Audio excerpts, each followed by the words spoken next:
গতকালকে থেকে একটা প্রশ্ন খুবই ভাইরাল, বা ধরেন একটা বিষয় সম্পর্কে সবার জানার খুব আগ্রহ। সেটা হচ্ছে যে বিএনপির যেই শপথ গ্রহণ অনুষ্ঠান, সেখানে কারা আমন্ত্রণ পাচ্ছে? পাকিস্তানের প্রধানমন্ত্রী শাহবাজ শরীফ আমন্ত্রণ পাচ্ছে। এটা নিয়ে জাতির মধ্যে তেমন কোনো সমস্যা নাই, কিন্তু যেমাত্র শোনা গেল ভারতের প্রধানমন্ত্রী নরেন্দ্র মোদী তিনিও আমন্ত্রণ পেতে চাচ্ছেন, তখনই জাতির মধ্যে একটা অংশ তারা বলতেছে এই যে দেখো বিএনপি। কিন্তু জামাতের যে সকল নেতাকর্মীরা এই বক্তব্যটা দিচ্ছে, ঠিক নির্বাচনের একদিন আগে জামাতের যিনি আমির ছিলেন তিনি কি বক্তব্যটা দিছিলেন? গণমাধ্যমে আসে নাই যে জামাত যদি ক্ষমতায় যায় তাহলে ভারতের সাথে সুসম্পর্ক থাকবে, গড়ে তুলবে, এমনকি বাংলাদেশের জমিন ব্যবহার করে ভারতে কোনো নাশকতা করার সুযোগ হবে না। তো এই যে বক্তব্যটা দিছে, এটা কার পক্ষে গেল? এটা আসলে কূটনৈতিক পক্ষে গেল বা কূটনীতির পক্ষে। দেখেন, আমরা যে যত কথাই বলি, ভারতের সাথে সখ্যতা প্রত্যেকটা সরকার প্রধানকে রাখতে হবে। আপনাকে এখানে পারসেপশন বুঝতে হবে যে ভারতের সাপোর্ট ব্যতীত বাংলাদেশ এখানে ব্যবসা বাণিজ্য, ইকোনমি, তারপর হচ্ছে যে আপনার সীমান্তগত এরিয়া, তাদের সাথে বিভিন্ন নদীর যে চুক্তি, বিদ্যুতের চুক্তি, এমনকি বিভিন্ন পণ্য আমদানি রপ্তানি, এখানে ভারতের একটা বড় ভূমিকা বাংলাদেশের সাথে কানেক্টেড।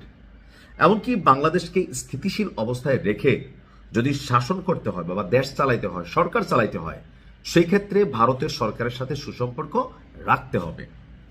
ভারতের বিরুদ্ধে মুখে মুখে যুদ্ধ ঘোষণা করে দেওয়া, দিল্লি না ঢাকা, এগুলো হচ্ছে এক ধরনের স্লোগান।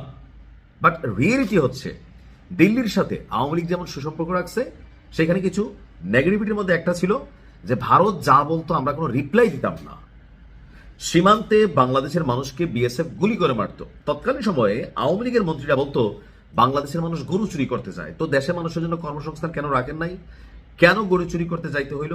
গরু চুরি করার জন্য যদি যায়ও, আপনার জনগণকে গুলি করে মারতেছে, আপনি জবাব দেন নাই। এই কারণে মানুষ আওয়ামী লীগের উপর ভারত ইস্যুতে খুবই নেগেটিভ ছিল, বা বিভিন্ন সময় আমাদের মন্ত্রীদের যে সকল মন্তব্য। কিন্তু বিএনপি আসলে কেন নরেন্দ্র মোদীকে এই শপথ অনুষ্ঠানে আমন্ত্রণ জানানোর পরিকল্পনা করলো, বা পাকিস্তানকেও করলো? এখানে শুধু নরেন্দ্র মোদী না, ভারত মানে পাকিস্তানের প্রধানমন্ত্রী শাহবাজ শরীফও আসতে পারেন। এটার জাতীয়তাবাদী দল বিএনপির আপনার নরেন্দ্র মোদীকে আমন্ত্রণ জানানোর পরিকল্পনার কথা জানিয়েছেন একজন শীর্ষ নেতা। ভারতীয় গণমাধ্যম WION কে দেওয়া এক সাক্ষাৎকারে এই পরিকল্পনার কথা তিনি জানিয়েছেন। আর তিনি হচ্ছেন বিএনপির চেয়ারম্যান তারেক রহমানের পররাষ্ট্র বিষয়ক উপদেষ্টা হুমায়ুন কবির। তো ওনার বক্তব্য হচ্ছে যে অন্তর্বর্তী সরকারের আমলে দীর্ঘদিনের উত্তেজনার পর বিএনপির এই উদ্যোগকে দুই দেশের মানে স্থবির সম্পর্কে যে স্বাভাবিক সম্পর্ক, সেই স্বাভাবিক সম্পর্ককে উষ্ণতা হিসাবে ফেরার ইঙ্গিত দেখা যাচ্ছে। তিনি বলছেন যে এই অঞ্চলটি আমাদের জন্য গুরুত্বপূর্ণ।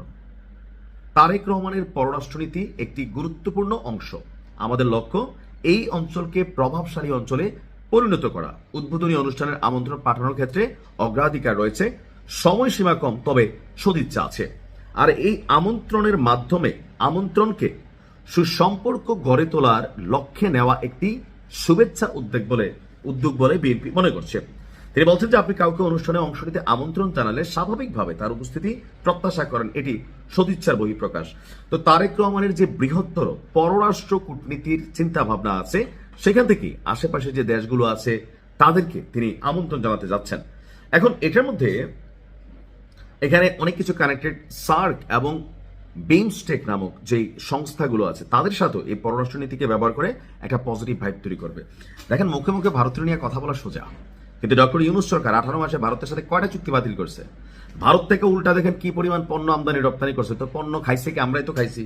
ব্যবহার করছে কি? আমরাই তো করছি। আপনি খাইতেছেন, ব্যবহার করতেছেন, এটা তো বাস্তবতা। সেই জন্য ভারতের এখানে ভূমিকা আছে। তারপর নিরাপত্তা ইস্যুতে ভারতের যথেষ্ট ভূমিকা বাংলাদেশের সাথে কানেক্টেড। যেমন ধরেন রয়ের ভূমিকা বা সীমান্তবর্তী বিভিন্ন ভূমিকা। ভারত সামরিকভাবে, পারমাণবিকভাবে যতটা শক্তিশালী, সে তা ভারতের সামনে আমরা আসলে শিশু। তবে আমাদের পরিণত হওয়া দরকার, যুবকে যাওয়া দরকার। আমি মনে করি বিএনপি সরকারের একটা বড় শক্তি দরকার হবে বা সাপোর্ট দরকার হবে প্রতিরক্ষা খাতে বিনিয়োগ। আমরা চাই আমাদের প্রতিরক্ষা খাত শক্তিশালী হোক। এটা শক্তিশালী না হলে ভাই আর যতই যাই করেন, আপনাকে সামনের দেশগুলো মানে প্রতিপক্ষ রাষ্ট্রগুলো পাত্তা দিবে না। তো কূটনীতিতে এটা আসবে। এটাই হচ্ছে বাংলাদেশ বা যে কোনো দেশের সিস্টেম। এখন দেখা যাক ফাইনালি কি হয় এটা নিয়ে অনেক আন্দোলন তোড়জোড় বা ন্যারেটিভ তৈরির প্রতিষ্ঠা চলছে, কিন্তু ভারতের সাথে সুসম্পর্ক সরকারে যেই বসেন তাকে রাখতে হবে, তিনি রাখবেন, এটাই বাস্তবতা। ভালো থাকুন, আসসালামু আলাইকুম।